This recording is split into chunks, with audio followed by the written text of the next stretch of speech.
You are tuned into the Dr. Tina Show with Dr. Tina Moore. For more, visit drtina.com. On this episode of the Dr. Tina Show, I am so excited because I got to bring on the incomparable Mark Sisson. If you guys don't know who Mark Sisson is, you should. And if you don't, you will by the end of this episode. Mark is the OG Primal Body, Primal Blueprint, Primal Health guru. He has been on the scene doing this work for longer than any of the rest of us, and he probably will be long after. The man walks his talk. He exudes vitality and health and fitness. He is easily older than you think he is, and he is doing a fantastic job of aging like a complete silver fox. So I know you're going to get so much out of this episode. He is the common sense fitness and health guy. It was such an honor to talk with him. We had some wonderful topics that we went through, and I know you're going to learn a lot. So let's jump in. Mark Sisson, thank you so much for coming on the Dr. Tina Show. It is such an honor to have you on. Thanks for being with us today. My pleasure to be here. Can't wait. Awesome. Well, I got to tell you a couple funny stories first. This is how I'm going to introduce you to the audience. You wrote a book years ago called The Primal Blueprint, and I had just gotten out of medical school, and I'm a naturopathic physician and a chiropractor. So I did both of those concurrently. It was a really long haul. Got out. Your book was out around then. There was a CrossFit gym. CrossFit was brand new. There was a gym right across the street from my clinic, and your book was right in the window. That's like how they were advertising to get people into the gym. Love it. And I would watch these people come out and do their runs in between sets and such. And I was like, what is going on over there? I didn't even know what CrossFit was. But anyway, that book really inspired how I built out my practice and how I practiced medicine. And I'm sure you've heard that from maybe other doctors, but it really had an impact. And I would have patients read it. I was like, this guy knows what's up, because I don't know how old you were then, but I knew you were older and you looked great. And I was like, this is the ticket, right? So my mentor was a really fit, good-looking older guy, and he always very much preached similar things to what you preach. So he unfortunately passed from cancer, but I knew that you were onto something. So anyway, that was that. And then many years forward, it's 2016. I'm in, where was I? Pasadena I spoke at the Bulletproof conference. You spoke at the same conference, at Dave Asprey's Bulletproof conference, and I went outside after my talk. I was like, no one knew who I was. I don't even know how I got the gig. And I went outside and I was having my adrenaline dump. And then Rick Rubin walks by and I was like, oh my God, there's Rick Rubin. And I finally mustered up enough bravery to approach him. No one knew who he was. He wasn't like trending at the time, so he was just, for people in the music know how they knew who he was. And then I walk over to talk to him and you're sitting next to him. And I was like, absolute girl fan overload. I couldn't do it. It was the first time in my life I couldn't approach somebody. And I was like, I can't do it. I turned around and walked away. So you missed that opportunity? I did, and I kicked myself for it. So that's why, I don't know if you remember, in December, I chased you down in the hallway at A4M because I was like, I'm not missing this one. That's right. I do remember that. Yes. I was in a wool sweater and I'm running through the hallway, sweating, and I'm like, stop. That was a long walk to that convention too, from the rest of it's like a mile every time you had to go out and do something. I hauled down it. And you looked at me like, who the hell is this weird chick? So anyway, that was that. I still haven't met Rick Rubin, but I will someday. Anyway, that's how I know you. And you really just have quintessentially been on the health scene. There's so much tribalism happening. I'm sure you think it's hysterical at this point, what's come of it all, but you really are the OG. So can you just start by sharing your story a bit? Like, how did that book come about? I don't know where you came from before that. Yeah. Well, I was endurance athlete in my teens and 20s and then into my 30s a little bit. Had gravitated toward distance running because I wasn't good at anything else. I was typically, too skinny for football, basketball, baseball, or hockey. I grew up in Maine. I grew up in a fishing village in Maine. So started running, became pretty good at it, pretty proficient, would win the mile and 2 mile at high school track meets. And then in college, I got even better. And so even though I was pre-med in college, I decided to allocate 3 years after I graduated to training for the Olympic trials and the marathon rather than going off to med school. I never wound up going to med school, and it's probably, for my case, the best decision I ever made. and spent years as competing and then coaching other athletes, and along the way gathering information on how to improve performance. Right, I was really interested in how I could run faster, how I could be stronger, how I wouldn't get sick or injured, what I needed to eat to fuel the miles that I was putting in. And over the years, started to really compile a lot of information that I didn't think everybody had access to. So starting in the late 80s, I was writing books on fitness, on training for triathlon and training for duathlon and general fitness. My fourth book by already 1989 was The Ultimate Lean Routine, which is one of my favorite books I ever wrote, and no one's ever read it. So now at that time I was so into performance, I started a supplement company, and I was looking at making the sorts of performance supplements, recovery supplements that athletes could take without danger of getting nailed for using illegal substances. So my supplement company was really my main business for a number of years. And I started growing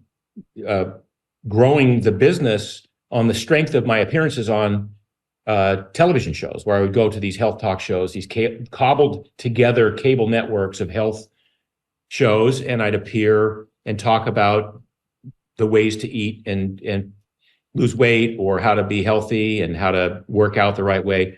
And oh, by the way, over here I have these supplements. You should try them. And I was very successful doing that for a long time. And I built a nice supplement business doing that. We used to call it direct response on TV. Now it's D2C. But when the model that I was using, that business model fell apart in the early 2000s because of the internet, because of now there were 300 cable channels and lots of opportunities for people to watch things other than infomercials. I pivoted to do a blog, which I called Mark's Daily Apple, and I was going to use that as a platform to sell my supplements. But over the years, I started writing more and more about diet and exercise and all of the things that I knew a lot about and had been researching for decades. But I was selling fewer and fewer of the supplements. And that was largely in part due to the fact that what I was writing about was it was becoming coalesced in my mind, this ancestral template that started out as paleo. I branded it Primal in my own business model and wrote every day about ancestral living and sun exposure and play and diet and exercise and sleep and all the things that everybody talks about today. But I put these into a template that I called the Primal Blueprint. And so that was the book that you read in probably 2010. From there, I started writing a little bit more specifically about, because for me, Primal was the lens through which I looked at everything. How did we evolve as humans here on this planet with these genetic recipes that want us to be strong and lean and fit and happy and healthy and productive? And yet look at all the ways in which our society has thwarted these expectations that our genes have. So my mission became how to uncover these hidden genetic switches that we all have. How can we build muscle and burn fat? How can we improve our immune system?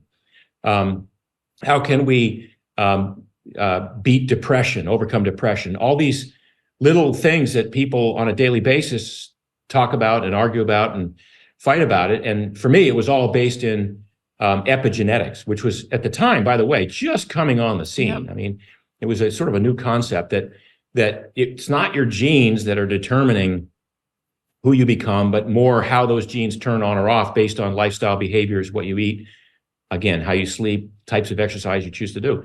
So, over the years, that became my main focus, was how can I educate the public on ways in which we can turn on these genes that do all the things we want them to do, and turn off these genes that we're not really happy with the outcome. And I guess ultimately what happened was my interest in food became so overpowering that I kind of went on to create a line of food products called Primal Kitchen, based largely on the idea that I had been writing about all these wonderful foods that you could consume to achieve excellent health: meat, fish, fowl, eggs, nuts, seeds, vegetables, a little bit of fruit, by giving up a lot of the things that people are used to: bread, pasta, cereal, industrial seed oils, sugar, sugary drinks, pies, cakes, candies. I could go on, but you know that list. And ultimately, when you come down to this short list of the foods you can eat, what makes it sustainable and pleasurable are the ways you cook them, the methods of preparation, the sauces, the dressings, the toppings, the herbs, the spices, and all of that stuff. So to me, it was like an aha moment. A light bulb went on and said, well, if I'm going to make all of these admonitions about how to eat properly, I better give people the tools with which they can make these foods taste better and use these sauces and dressings with reckless abandon. And so that's what became Primal Kitchen. And that's what I did for the last, I started that in 2014. I'm still involved. I sold it to Kraft Heinz about 5 years ago, but then I turned my attention to foot health, and that's where I am today. Yes. So I got to just plug the Primal Kitchens. I remember when that came on the scene and I was like, this is brilliant. You've been talking about this stuff for so long, and it's so funny to see. My mentor also, he was a naturopathic physician, and he was so knowledgeable about these things. And to see these biohackers nowadays, some of them don't even lift. Yeah. Do you even lift, bro? No, they go on, and I'm like, it's just, a lot of regurgitation of the same old things. And unfortunately, we got to play the game, right? Because I'm on Instagram, you're on Instagram. We're saying a lot of the same old stuff. And I'm not your age, but I am 50. I've been around a while, and I've known of these things for decades. And so it's when people are like, what do you think about this? And I'm like, I don't even think about it anymore. That was like 20, 30 years ago, So it's been fun to watch your evolution, because I've been there for part of it. I got to read this Ultimate Lean Routine though. This book sounds like the ticket that we may need that we haven't read yet. No, it came out in 1989. Oh, wow. And I self-published it. I sold a bunch of copies, and then I literally sold the rights to somebody else. They let it expire, and that was the end of that. But just the information in it was, again, it was the beginning, the culmination of what eventually became the Primal Blueprint, which was this combination of eating right and exercising appropriately, not too much, and getting enough sleep. And a lot of these, other lifestyle modalities have been overlooked they had been overlooked by the general health population and the fitness population all through the 80s and 90s. Like, nobody talked about getting enough sleep in those days. Oh, no, that was back when you were supposed to sleep as little as possible to show how tough you were. Right, and brag about it, exactly. Yeah, I know. Isn't that wild? I was brought up in that. Like, that's when I was when I was like a tween and a teenager, and I really believed, like, if I only need 4 hours of sleep, then I must be superhuman. Yep. Oh, what a disaster that was. So I'm just interested. I always wonder this, because I love your content on Instagram, and you're so metered. Like, you're just reasonable. You just make common sense sensible. And you just recently did a reel on alcohol, and from a really logical perspective, a glass of wine here and there isn't going to kill you. And these movements of these extremes, what do you think of all this? Like, what it's become out there? Well, it's really bizarre to me that so many people have jumped on first of all, the biohacking bandwagon. I don't even like that term. Hacking means to break into a system illegally. So there's something in that term that does not sit well with me. And I've recently called biohacking the day trading of health, which is basically, you get into it thinking you're going to have all these shortcuts to easy health and easy wealth. And I'm old school, man. You got to work for that stuff. You got to really put the time in, and you have to be dedicated and disciplined. And if you do, it lasts a long time. Just like investing, right? If you invest with the right ideas about long-term gains and not looking for the quick fix and the zero-sum game of taking money from somebody else just because you got in a stock early and got out at the top. That's kind of what's going on with health these days. And so we see a lot of people, probably inappropriately in this business, who are touting sound bites, right? Like, there's no better way to burn calories than the cold plunge, or if you're drinking tap water, you're doomed to die early.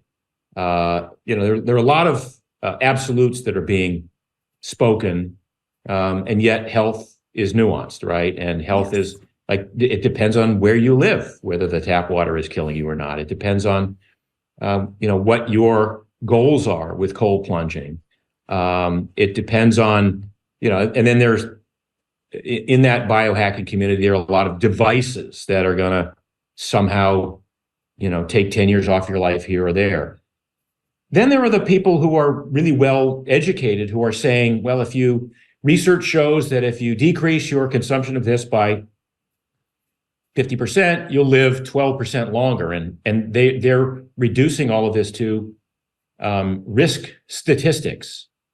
And it might be meaningful to some people that your risk is reduced. But at the end of the day, I would say that looking both ways before you cross the street at a green light reduces your risk of getting hit by a bus by 2,000%.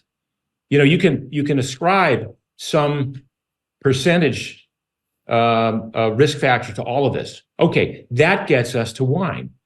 There are so many people out there talking about the absolute horror of ethyl alcohol and how it's toxic, it's poison, no amount of it is good. And I think they're missing the greater nuance. Like, I'm somebody who I enjoy a glass of wine with dinner.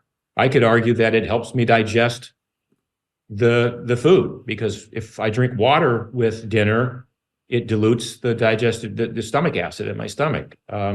And I don't digest as well. Wine is closer to the pH of the stomach. I would suggest that at the end of a long, stressful day, a little bit of wine, taking the edge off, might serve me better than not drinking wine and continuing to fret and stew and whatever about the day. And it's not that the wine is doing anything in and of itself. It's that it's the pageantry, the regimen, just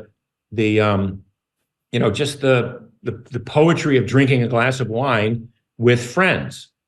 So all of these lifestyle behaviors that we examine for their benefit or their lack of benefit, we have to take them on a case-by-case basis, on a nuanced basis. Yeah, there are people who should not drink alcohol. I know many of them. But to say that for everyone you should stop drinking alcohol because it's toxic, sorry, I'm not going to. If you said, well, by not drinking alcohol, you will live 3.5 months longer at the end of your life, I'm like, all right, that's a trade-off I'm willing to make. I enjoy the taste of wine. I never get drunk. I've been drinking alcohol my entire adult life. My wife has never seen me drunk. My kids have never seen me drunk. I mean, it's not like I abuse it, but I incorporate it into part of my daily strategy, and it works for me. So that's all I'm saying there is, like, you got to really look at all of the nuances in any of these admonitions. I mean, I did something, somebody the other day said, here's 3 supplements you absolutely should not take: vitamin A, vitamin E, and iron. I'm like, dude, what? Give me more information about the individual here. Yeah. If you're A deficient, then vitamin A is probably going to save your life. Depending on the type of vitamin E you're taking, vitamin E is an antioxidant. Yeah, it can be a pro-oxidant if it's just alpha tocopherol, but if it's mixed tocopherols, there's so many parts of the equation here. Every one of us is a variable equation with a lot of different variables. And if you change one, you might have to change another. You might have to look at the eventual intended outcome. So I don't want to ramble too much about that, but I just say I think what I like to do is bring nuance and context to everything in the health space, so that when somebody says, everything in moderation, I'm like, okay, that's a great way to start. Let's look at stuff in moderation and then go from there. Amen. I'm with you. My favorite term when people ask me things is, well, it depends. Everyone wants to know the thing or the dose or the whatever. What's the magic? Yeah. And I'm like, it depends. Who are we talking about? In naturopathic medicine, I'm treating the individual in front of me. I'm not treating the disease process. Right. I'm treating the person, and I'm trying to get them back to homeostasis.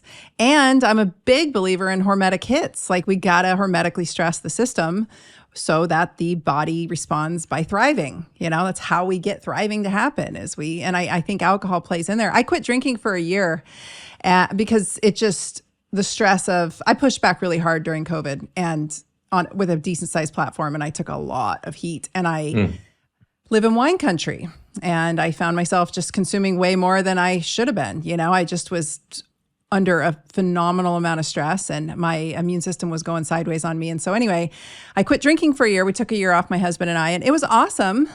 But I live in wine country. And when right now, the sun just came out, this is a lovely time to go sit on a patio somewhere with friends and have a glass of wine, or, when the seasons are changing into fall. And so we brought a little bit back in here and there, but like anything, the dose makes the poison. So.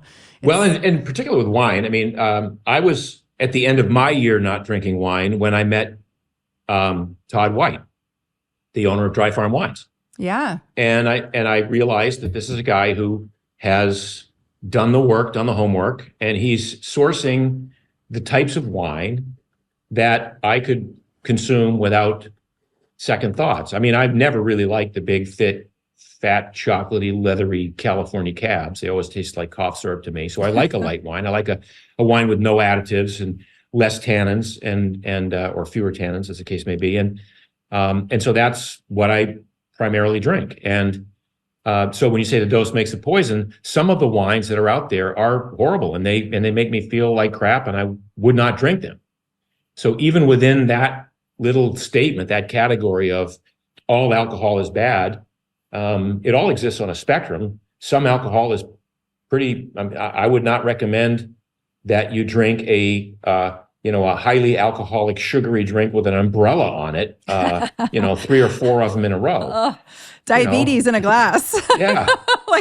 Here's some diabetes and some alcohol. Yeah. So it all comes down to context. Yeah. Yeah, absolutely. Okay, switching gears, but similarly. So for anyone who hasn't seen Mark with his shirt off, I'm not trying to embarrass you, but go to his Instagram, go look, and at least come on to my YouTube and come watch the video of this guy. No, don't take your shirt off, Mark, but this is a healthy, vital man. How old are you? Tell the audience if you don't mind sharing. No, it's fine. I'm 70. I'll be 71 in a month.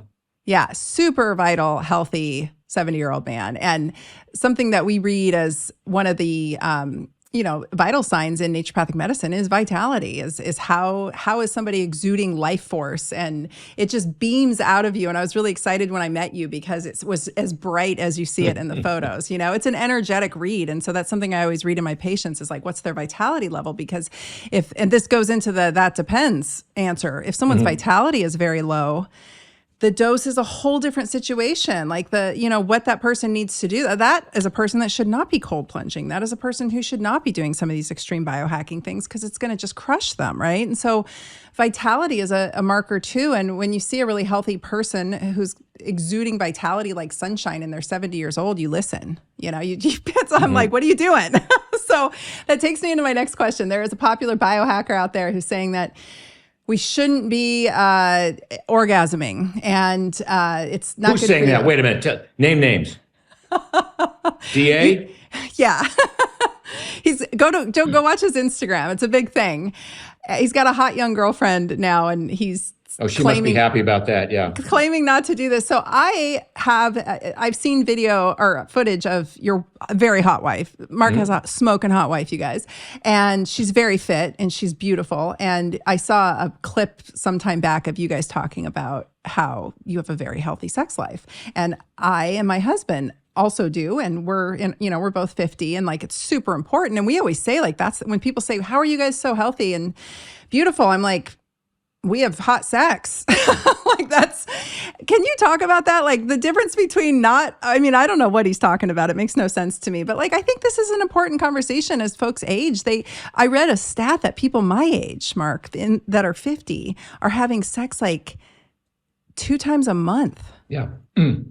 Yeah. I mean, it's, I don't want to get too deep in the weeds here, but why are you together? Why don't you just, live as brother and sister or whatever? It's sex is an important part of the relationship for us, always has been. It connects us, and not just that. I mean, it's like spooning, cuddling. I mean, I hear about couples that sleep in different beds, And I think God bless you can stay together and, share, whatever you share, political viewpoints or whatever it is. But the connection, the actual physical oxytocin-based connection has to be there, in my mind, for a relationship to be fully thriving. You can be in a relationship and you can be, comfortable or whatever, but for it to be thriving, there has to be this physical connection on a regular basis. Forget who it was I saw the other day, might have been Gabor, but it was somebody else who's, that it was about the 6-second kiss, right? Or the 30-second hug. Yeah. Like there was a sort of a minimum effective dose of kissiness, right? So yes. We try to look good for each other, try to be, originate, we take sort of turns, who's going to start it. And if it hasn't happened for a couple of days, which is the longest we ever go, we address it and say, okay, you started it last time, I'll do it this time, whatever, it's like, it's almost becomes, it's a ritual and part of the game that we play, but it's an important part of that game. It's prioritized. And I think that really adds to the bank account of health and vitality at the end of the day. Having the oxytocin alone is a huge part of pain reduction, anxiety reduction. So just even having that intimacy. It's funny, I hug and kiss my husband every morning and before he goes to work, and every night when he comes home. It's non-negotiable, even if he's not feeling it. And he'll hug me and I'm like, not long enough. Hang on. I'm trying to get the oxytocin hit. I'm counting. Yeah. And I know it when I get it. And I think a lot of folks are oxytocin deprived, and that actually leads folks, oxytocin plays into appetite reduction and all kinds of important things that we don't appreciate. And I think that's all part of the keeping a lean, healthy physique and having good vitality and good health. So I was happy when I heard that. I was like, of course he's having great sex, because that's part of the health program, that's part of the equation. Absolutely. So anyway, thank you for sharing that. Wasn't trying to give too much information. That's all right. I just am shocked whenever I post about it on my social. People get mad at me, and I'm really saddened by the amount of women just in my age group alone who aren't getting their needs met and I think a lot of that comes from their husbands being really unhealthy, or they're really unhealthy, and no, people don't want to, for various reasons. It's got to be tough. But I would say, that is one of the reasons that you need to take care of yourself. Amen. That's it. That's what I was trying to get out of you. Yeah. Okay. And then I remember back when you spoke at Bulletproof in 2016, I believe you were talking about, and you don't have to share this if you don't want to, and this is recorded so we can edit it, but you were sharing about some heart issues you'd been having from some of the long distance running. And you just made a really good argument for having a moderate exercise program. And then I saw you recently talking about like deadlifts on the trap bar, which is my favorite. And I commented on your post. Can you talk about that a little bit? Just like where you were when you were an endurance athlete versus where you are now, and how you sustain this level of fitness? Sure. So as an endurance athlete, I think especially as a competitive one, the feeling is that you have to do steady state cardio a lot. You have to do, in my case, if you weren't running 100 miles a week of significantly hard running, you couldn't compete on the national scene. So I spent 20 years from my mid-teens to my mid-30s doing a lot of steady state cardio, whether it was running or later on as I became a triathlete, it was bike riding or time in the pool. To the extent that I ran my heart up to max probably 3 times a week, maybe 4 times a week, whether it was the end of a long workout, whether it was in an interval session, whether it was just doing tempo work, probably at least 3 times a week, max heart rate. And over time, while the performance machine gets better, you have to understand that the heart is a kind of a demand organ, and it doesn't really have any innervation or any say in the matter. So when the brain says, let's go run 10 miles, the heart basically shrugs and goes, okay, let's go run 10 miles, whatever. I have to pump harder to keep up with this demand. Well, you do that day in and day out for decades, the heart gets overstressed. You wouldn't go to the gym and say, okay, we're going to do deadlifts. We're going to do 10 sets of 15 deadlifts of 350 pounds every day for the next 10 years. The rest of your body would go, hell no, we're not. That, you'd be sore, the muscles would get stiff. The heart does not have that kind of a say in the matter. The heart just goes along because it's a demand organ. Well, over decades, the heart literally gets worn out. In my case, in the case of millions of people who were part of the running boom starting in the 70s and into the 80s, and then the triathlon boom, and then now all the marathoners today, they're overstressing their hearts. Coincidentally, two of the greatest triathletes in history, Dave Scott and Scott Tinley, both had multiple open heart surgery procedures this week. Oh, wow. Both of whom arguing that it was the result of overtraining over the years that caused these deformations and malformations and dysfunctions in their heart. So that brings me a little bit to my new book, which is coming out in September. It's called Born to Walk. And my thesis in Born to Walk is that the running boom was an artifact of kind of a perfect storm of the lure of marathoning and the idea that we are born to run somehow. And Frank Shorter winning the gold medal in the Olympics in 1972, and then Jim Fixx writing a book on running, and then Nike developing the shoes that were very thick and padded and cushy that allowed everybody, especially people with bad running form, to be able to put in more miles without immediately impacting their joints. The problem was over time, the joints still got impacted and compacted from these shoes. And so the book is really about looking at people's motivation for running and saying, look, why not just walk more and run less? Because we were definitely born to walk. I mean, we populated this earth by walking. We didn't jog from Central Africa to North Africa and then across the Straits and up to Europe. We walked. Persistence hunting is not running 7-minute miles for 2.5 hours, chasing a large beast 15 miles away from your camp and then killing the beast and somehow having to lug 800 pounds of beast back to your camp. No, persistence hunting was about jogging and sprinting and stopping and hiding and crouching and sniffing and tracking and jogging for 2 hours, such that anybody who's reasonably fit could join the Hadza on a persistence hunt today. It's not like competing in a marathon. It's just if you do enough walking and enough sprinting and enough lifting in your life, you are capable of running that way for an hour and a half once or twice a week, which was all that was needed to be able to hunt enough for the family or for the tribe. So the idea that we were born to run, we're dispelling that notion. And the fact that so many people, if you look at the start of a marathon these days, most of the people who run a marathon are overweight. They're either 10 pounds overweight or 30 pounds overweight, but so many of them just started running as a means of losing weight. And that's a horrible way to lose weight because all it does is increase your appetite. And now you have to fight your appetite with the amount of struggling and suffering you're doing while you're running. And all you have to do is walk a little bit more, lift some weights, and then cut back on carbs. And presto changeo, you will lose the weight. So I guess that was a really long-winded way of explaining what happened to my heart. So I was so compromised in my 60s that I started getting what we call PVCs, premature ventricular contractions. So the cells in the wall of the ventricle that innervate, that start the heartbeat, were compromised by scar tissue. And so every time my heart would get above 90 beats a minute, 95 beats a minute, it would start skipping beats, and it'd skip every third beat.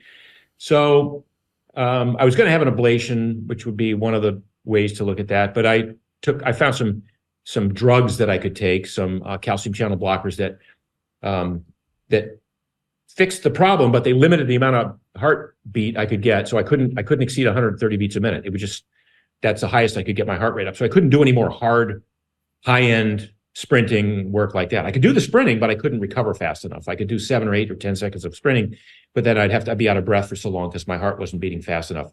Anyway, all of this is sort of maybe too much information, but just I got off the drugs about 2 years ago, and now I'm back up to being able to once a week, I go out and do a hard ride. I don't do it every day, but once a week, I kind of test myself in a potential, like what I would call a race situation. And that's the one kind of VO2 max day that I have in the entire week. The rest of it is low level, steady, walking, stand-up paddling, easy bike riding, and then maybe lifting in the gym, right? And all of these things in and of themselves are cardio. They all cause the heart to beat a little bit faster, which is what you want, right? But they don't tax the heart at the high end of output, every day or several times a week over years anymore. I'm past that now.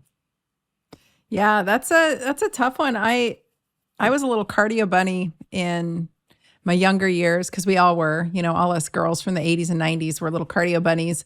And then I met my mentor, and he was probably like in his mid 40s at the time, and he said, stop doing cardio and just lift weights. And this was back in the early 90s. And I was like, what are you talking about, dude? Like, girls, that was back when you went to the gym and they had a pink room with little pink weights for the women. Yeah. And you wore those leg warmers all the way up to mid-thigh. And I was like, what are you talking about? And I didn't listen. And then I actually did a whole lot of nothing. And then I hit 40 and I was doing Pilates, which I do love. I still love Pilates, like hard classical Pilates. But I hit 40, close to 40. And he was sadly at that point dying of cancer. And I trained for it. I was like, you know what? I'm going to take a page out of his book and I'm going to lift weights. I'm going to start lifting weights and I'm going to get strong, because my MO when I'm grieving is to waste away. And I didn't want to waste away. I couldn't. My practice was booming. I had a little girl to take care of. I was a single mom, and I was like, I have to train for this so that I can get through this, because I knew he was going to die. And so I started lifting weights then. And I just went in. I was so skinny and underweight. And I went into the gym and I was like, I just want to deadlift and squat. Like, I need an ass. I need to put a butt back on. Yeah. I need some thighs, because from the research I was doing, I knew that the thighs and the glutes had a lot to do with blood sugar regulation. And, I was hitting 40, and I also was training for menopause. I did not want to hit menopause like my mom did and get taken out. So I was like, I'm just going to go into this with as much muscle as I can. And so that's what I've been doing the past 10 years. And I've had to alter some things. I can't lift as heavy as I used to, and I can't use the barbell for deadlifts anymore because my hips don't like it. But you work around and you find what you can do. And it sounds like, you're the living testament to that. Like, well, that's why the hex bar is there. Do you use the hex bar at all? I love it. I saw you talk about it, and I commented on you probably don't read your post, but I have one. And it was, I think for $75 off Amazon, I got an inexpensive one that just bolts together. And I was like, oh my God, I can deadlift again. It's really phenomenal. Yeah. Yeah, that's the good stuff. And just I have added in more cardio. I am trying to bring up my VO2 max. I'm not a great, I just cannot get my heart going that hard. My adrenals won't take it. So I do lots of stairs. I love stairs. I think stairs are a great way to kind of get those things in, and rowing and this and that. But running is, sadly, my hips say no. My hips have told me no to the running. Everybody's body says no to running most of the time. Yeah. Even the people who say, but Mark, I love running. I'm like, I don't think you love running. I think you love having run. I think you love finishing running. But, as I tell people, when I was a career runner, every day I would go out there and all I was doing was managing discomfort. It was rare that I would say, oh my God, this is so much fun. I'm running, 630 miles and I'm flying along on a 15-mile run. This is so much fun. No, I'm like in the zone. I'm monitoring my breathing. I'm measuring my discomfort. How big a hole am I willing to dig for myself on this workout? In the hopes that it will make me a tougher, stronger, more resilient runner in a race. And then you get into the race and nobody has fun in a race. It's always like, how much are you willing to suffer and drag everyone down into that pain cave with you, in the hopes that they're all going to be spit out the back and you win.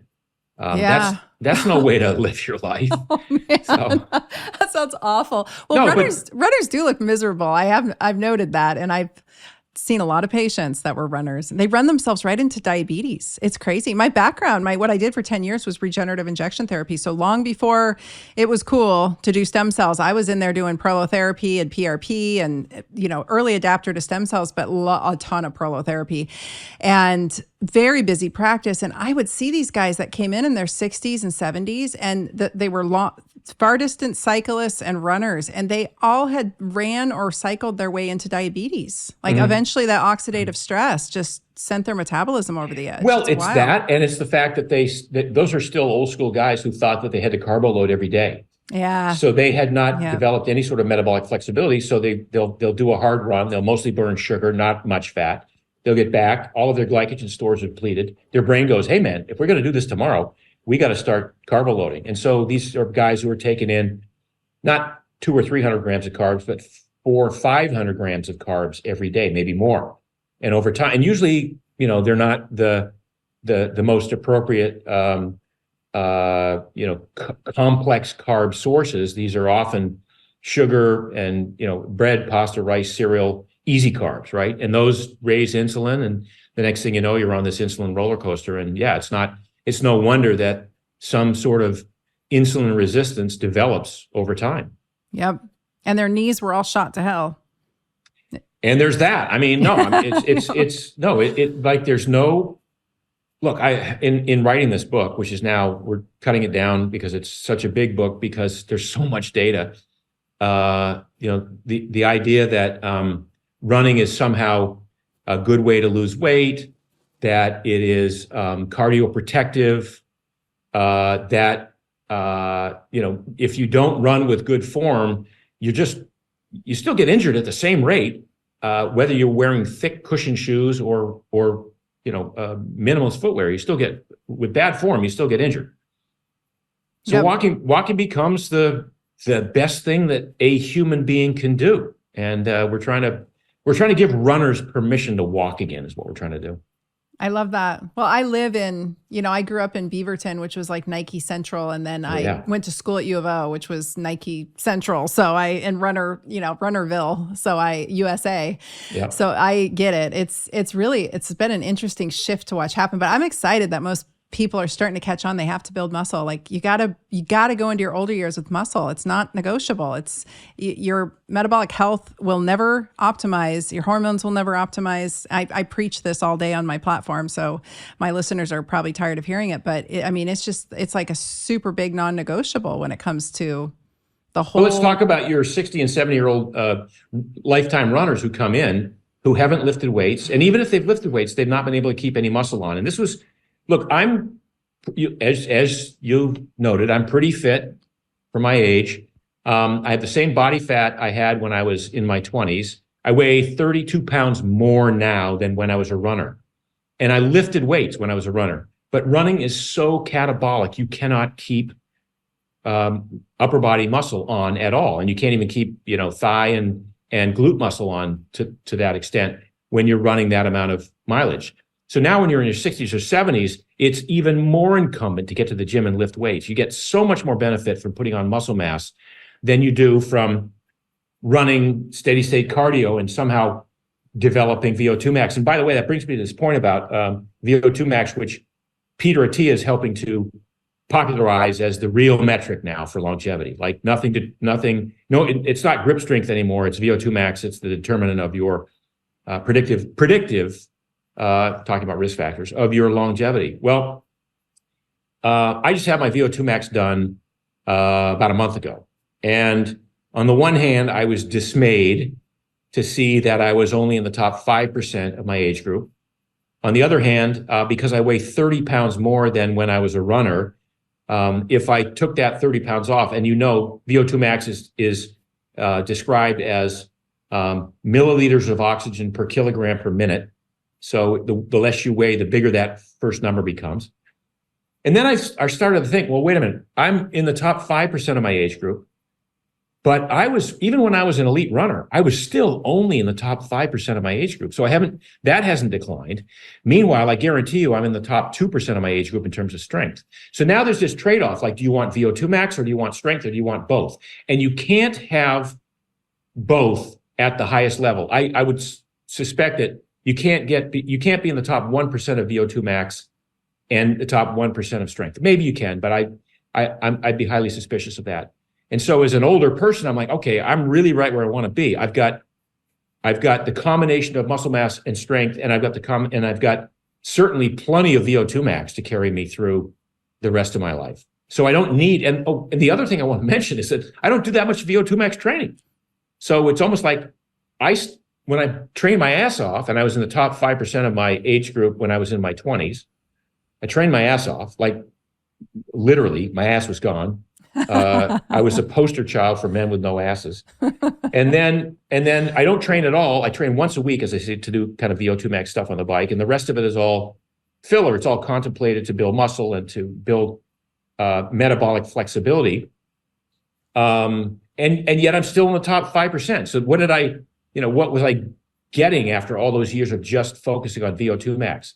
Meanwhile, your 60 and 70-year-old guys who are just runners, they would not be diabetic if they were lifting weights, almost guarantee you. Yep. It's the muscle mass that really determines the throughput of glucose management, glycogen, and all the things that are involved in insulin sensitivity.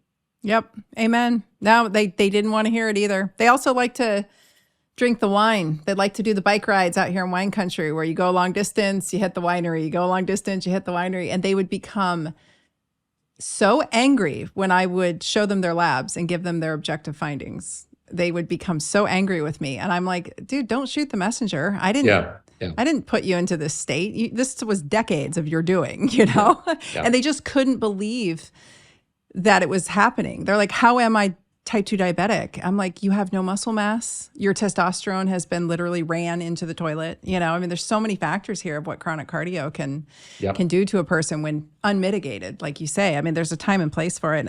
I think with VO2 max, I am not an expert on the subject. I will not pretend to be, but I have studied it. And I think a lot of it comes down to resiliency overall. I look at, like, my husband's a farmer and he's got that, and he's a blue collar guy. So he's just got that, he's so strong. He's got an incredible amount of strength for his size. And it's that farmer strength, that was built since he was a kid. He grew up on this farm and baling hay and all that jazz. And so I think there's levels to this where, like you say, you're not necessarily doing VO2 training specifically as much as you would think, but you're able to maintain. And you made such a good point. Like, you've maintained that 5%. Yes. That's amazing. That's unheard of. So yeah, I love it. Very cool. My first blog post ever was called "A Case Against Chronic Cardio." Oh, nice. And that was the first thing I ever wrote for the internet. And it wasn't even on my site. It was for Art Devaney. I don't know if you ever heard that name. Mm-mm. Art Devaney was my mentor. And he and I together basically coined that phrase, chronic cardio. Wow. So, and certainly popularized it for its, as a topic for the next, 20 plus years, because that came out in 2005. And it was my early recognition that we're training way too much for minimal benefits. And really the only benefits for that amount of training are your ability to race and maybe pick up a medal and finish in third place instead of sixth place in an age group competition. While you are cannibalizing muscle tissue, spending all of that time out there doing a catabolic activity, which again is only accruing to your speed in a local 10K where you can pick up a medal, versus lifting weights, going to the gym, talking to people, having fun in between sets, or in my case, playing a game like Ultimate Frisbee. For the last 20 years, I've been playing Ultimate every Sunday. We play 2 hours. It's a fast-paced game. There's lots of running and jumping and throwing and catching. It's the quintessential game, which is why it's called Ultimate. But that, and at no point ever in those games, no matter how heated those games get, do I ever go, oh shit, I wish it was over. I'm like, oh, God, it's almost over. Can we play 10 more points? I mean, that's the way we look at play. And at the end of that day, at the end of that Sunday afternoon of playing Ultimate, I realized that's the hardest workout I've had all week. And I didn't realize it while it was happening because I was having so much fun. Yeah, that's awesome. That's it, right? We're supposed to play. It's supposed to be fun. I find strength training fun. You're so right. Like being in the gym with other people, the betterment of self while others are trying to better themselves. It's really it's a supportive environment. I know that people are intimidated by weights, but I have never met anyone who strength trains, who like really strength trains, who wasn't who was an asshole. Like they're always just supportive. They're almost too helpful. Usually they're trying to like take my weights off the bar for me. I'm like, no, that's part of the workout, guys. Let me have it. Yeah. No, I love it. So I talk a lot about metabolic health and metabolic flexibility on this platform, and I love the way you describe it. So would you describe what metabolic flexibility means to you? Well, it means a condition of the body where you're able to extract energy from whatever substrate is called for at the time, based on your having trained the body to be able to get that energy. So it means being able to burn off stored body fat in the absence of having eaten for a while. It's getting energy from the fat on your plate of food. It's getting energy from the glycogen in your muscles, from the glucose in your bloodstream. It's getting energy for your brain from the ketones that your liver makes in the absence of glucose. And all of it depends on your having built the metabolic machinery to be able to burn these fuels at an appropriate rate. So we can train to become very good at deriving a high level of energy from just stored body fat. Even in the last decade, the limits have been pushed, where I think some of the scientists used to think, well, the most that an endurance athlete can get in terms of energy derived from fat versus from glycogen in a high level output, maybe at 80% or 85% of total cardiac output, VO2 max, they can derive maybe 50% of their energy from fat. No, it's been shown that if you train in a keto state, if you are doing the right types of workouts and training exercises, you can get to a point where you can be deriving 90% of your energy from fat at 85 or 90% of your cardiac output. So, and I don't even think we've really tested the limitations of that. That's just sort of what the latest kind of records are showing. So this ability to extract energy from fat when all day long. So my whole thing is like part of my metabolic flexibility involves intermittent fasting. So I don't eat for 18 hours. I wake up in the morning, I have a cup of coffee. I don't count that really. Have a cup of coffee. I do a workout fasted. Could be a quick 45 minutes in the gym. Could be an hour and a half on the bike in the heat. And then I don't eat until 1 or 1:30. That's my first meal of the day.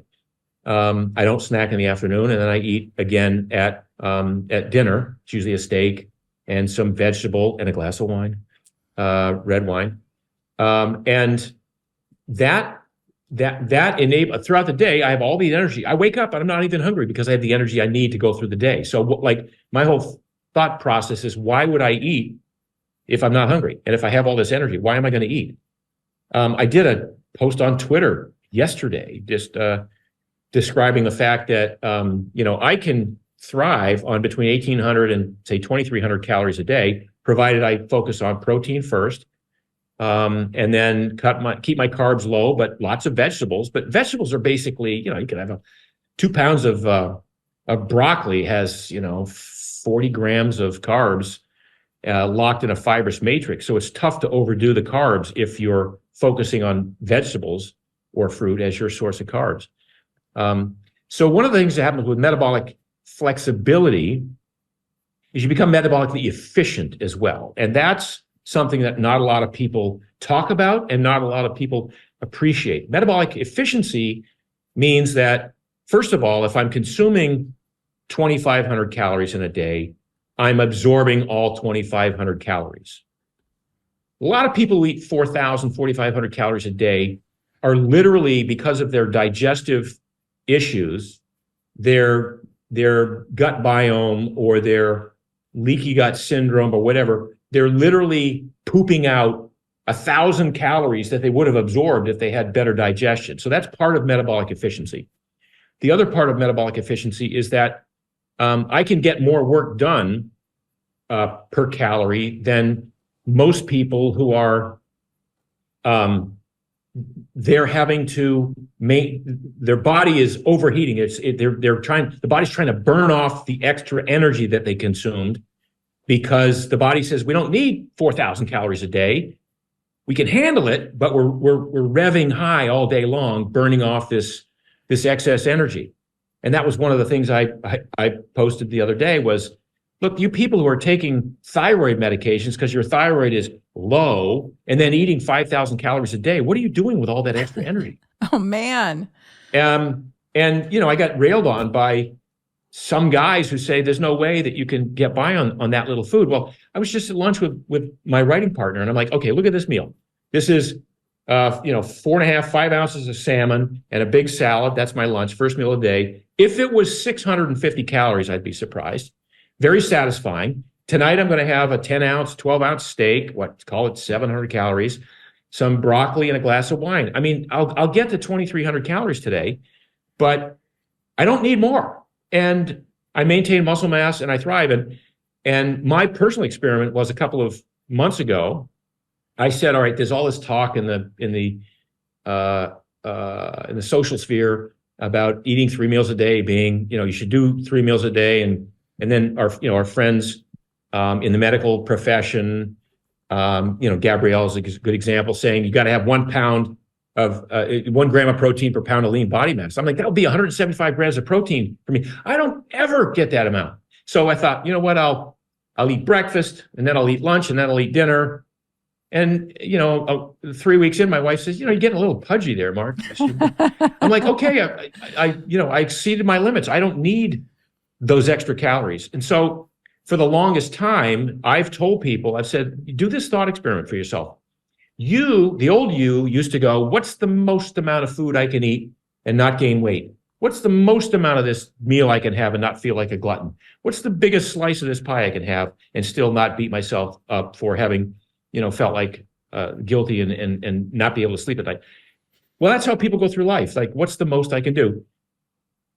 And many people can get through life not gaining much weight, but as I say, their body may be compensating by trying to burn off this extra energy. So my thought experiment was, what's the least amount of food I can eat, maintain muscle mass, have all the energy I want, never get sick, most importantly, not be hungry? Like, what's the least amount of that? And it turns out that for most people who try this experiment, it's probably 30% fewer calories than you thought you needed to thrive, to maintain. And again, for me, there are days when I might get 120 grams of protein, probably not much more than that. I don't have big carb days, and I do eat vegetables. And, so even though I'm carnivore-ish, I still maintain the vegetable part of what I do. And I'm thriving, and I found my sweet spot, and I never get hungry. I leave every meal I ever eat satiated, satisfied, not full, not over full, but ready to push the plate away and go, that was enough for this meal. I know there's more. If I ever need to eat, there's more food available around the corner. So it's not like I should overstuff myself and then plan on some famine in the future. Yeah. And so when I give people this idea, this experiment, why don't you play around with what's the least amount of food you can eat? Look, if you break it down, 120 grams of protein a day, which is probably around what you're eating. I don't know. What do you eat in terms of protein a day? Oh, I wish it was that much. I shoot for that, but I'm an undereater. Yeah, okay. I'm really happy to hear you say all this because I'm not a big eater. Okay, but let's just break it down. So protein being the most important macronutrient you take in, say you take in 100 grams, that's 400 calories. Okay, set that aside. Now, if you eat, 3 salads and steamed broccoli and even a baked potato, you might get to 250 grams of carbs. And that would be a lot for either you or me. But let's just say that's 1,000. Now we're only at 1,400 calories. Right. And now the rest of it's got to be fat. So what's the fat going to be? It'll be the oil that you put, olive oil that you put on your dressing. It'll be the fat maybe in your steak or your fish. It'll be the butter that you put on your vegetables, but not much else. I mean, it's really, and like, what do they do with the extra energy that they're taking in? Because you don't need, in the original Primal Blueprint, I said nobody needs more than 150 grams of carbs a day. Like, I don't care who you are, unless you're a top performing athlete, you don't need more than 150 grams of carbs a day.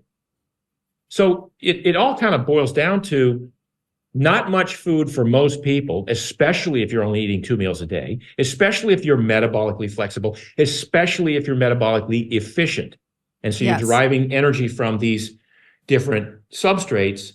Now, again, provided you're not, your hair is not falling out, you're not cold in every room you go into. All these are signs of, thyroid imbalances. But people who say, well, my doctor said my thyroid's kind of low and I should start to supplement. I'm like, wait a minute, how do you feel? Well, I feel great. I mean, I said, are you losing weight? You're losing hair? No, I feel great. But my doctor said my thyroid's low and maybe you should put me on thyroid meds.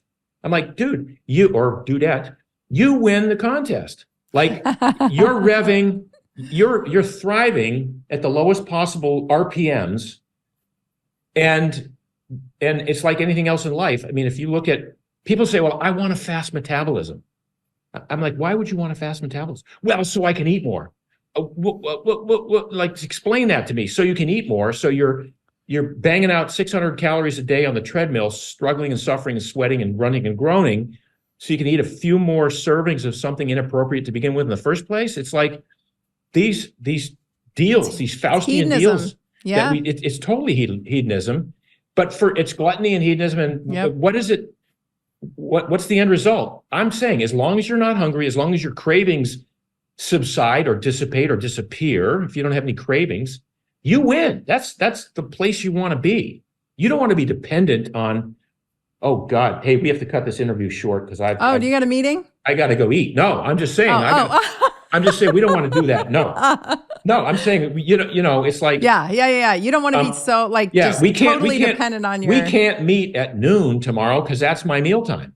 And people are so beholden to their hunger and their cravings and their appetite. And what if we could find a way that all dissipated and you had, again, plenty of energy throughout the day, you maintain muscle mass or build muscle mass, never get sick, and are not hungry. What a wonderful world this would be. Oh, that would have been great in 2020, right? It was just something to behold, the lack of understanding of that as we watched people get sick and those of us trying to help were silenced. And I was like, this isn't complicated. And the nutrition part isn't complicated. I really don't like talking about food on social media because it's so polarizing and people are tribalistic and they can't make up their minds. And I'm like, just use your fucking instincts, people. If you didn't eat garbage all day and you actually moved your body on a regular basis and you went outside and got some sunlight and you were getting some sex and some sleep, your instincts would turn on. And when your instincts turn on, you inherently know how to eat. But it's this bro science and these, you got to do this, this, and this. And I'm like, I don't even like eating that much. I'm not much of an eater. I've never have been much of an eater. Even as a kid, my mom was like, you never went for sweets. You just weren't much of an eater, but I've always been very physically active and I just eat what I eat. And some days I don't eat. Some days I eat a lot. And, that's the other cool part is like, put a big bolus of food in your mouth once in a while and you get an awesome GLP-1 release naturally.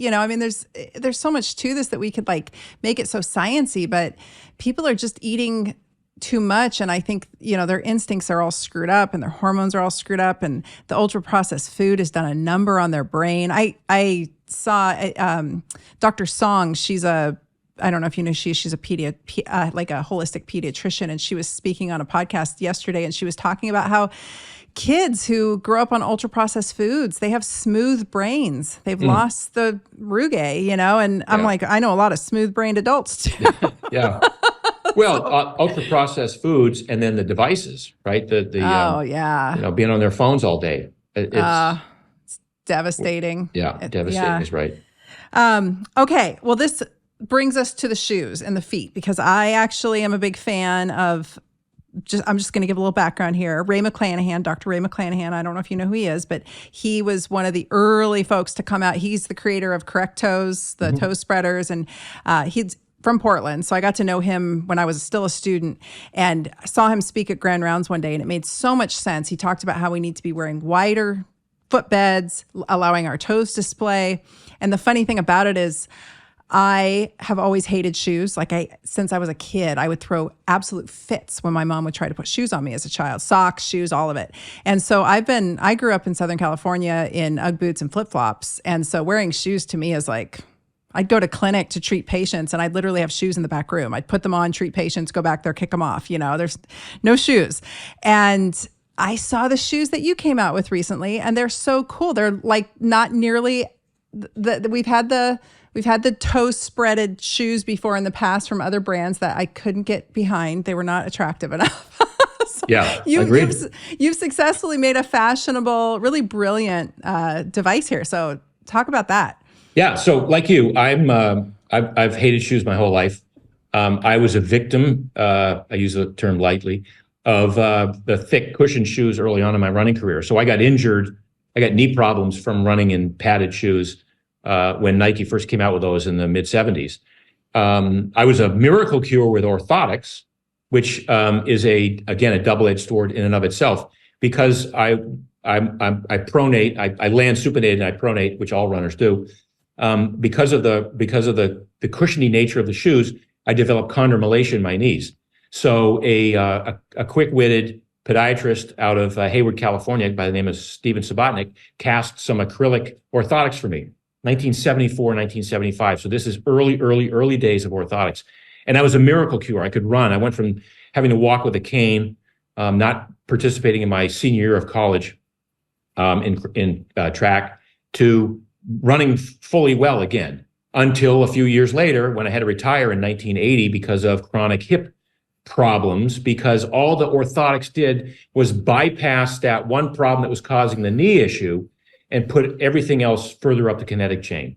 That's an example of unintended consequences and an example of why I've always hated shoes, but I've always hated streetwear. My feet are fairly wide to begin with, but feet want to splay outwardly. Every time you step barefoot, your toes splay outward, and that's an important part of your gait. Now, if you enclose those in a rigid, narrow, beautifully attractive, fashionable shoe, and try to walk any amount, you're cramping your body's natural tendency to want to splay outwardly, to push off the big toe.